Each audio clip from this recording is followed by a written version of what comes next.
تازه او ښه خبر ښکاري چې نور د بدمرغیو ټغر ټولیږي.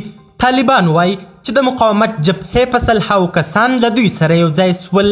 دا چې د مقاومت جبهې څومره کسان له طالبانو سره یو ځای سوي او طالبانو په دې اړه نور څه ویلي، بشپړ حال را سره همدغه روانه ویډیو کې کتلی سئ. سلامونه قدرمنو لیدونکو، زموږ مشال پریس یوټیوب چینل ته ښه راغلاست.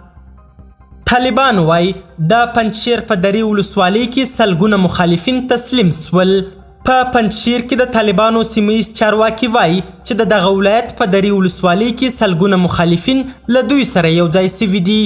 د درې ولسوالۍ لپاره د طالبانو ولسوال وایي چې د تیرو 2 ورځو په موده کې د پنجشیر د درې ولسوالۍ له پایه سلام، خواجه او ځینو نورو سیمو څخه سلګونه مخالفین د سولې له بهیر سره یو ځای سوي دي.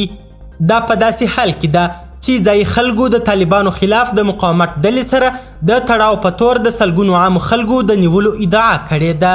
طالبانو مخکې په هیواد کې د دوی د وسلوالو مخالفینو ډلو موجودیت یوازې تبلیغات ګڼل او ټینګار یې کاوه چې مخالفین یې هیڅ چیرته عملي حضور نه لري.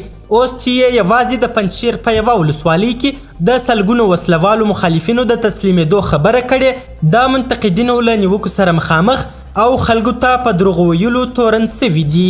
د طالبانو ویاندویانو د خپلو ضد و نقیض څرګندونو په اړه نیوکو ته کوم غبرګون نه دی ښودلی.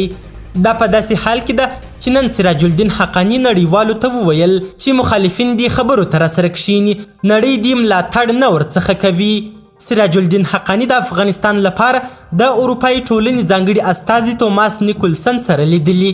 په دې کتنه کې د امنیتي مسایلو ترڅنګ په بهر کې د چاپ سوو افغان پاسپورټونو پر رالېږد هم خبرې وسوې. قدرمنو لیدونکو، ډېره زیاته مننه چې ویډیو مو تر اخري شیبو وکتل. د لا زیاتو او نورو په زړه پورې خبري مطالب لپاره زموږ همدغه مشال پریس یوټیوب چینل سبسکرایب کړي. تر بیا او بلې ویډیو ښه وخت او ښې چارې د الله په امان.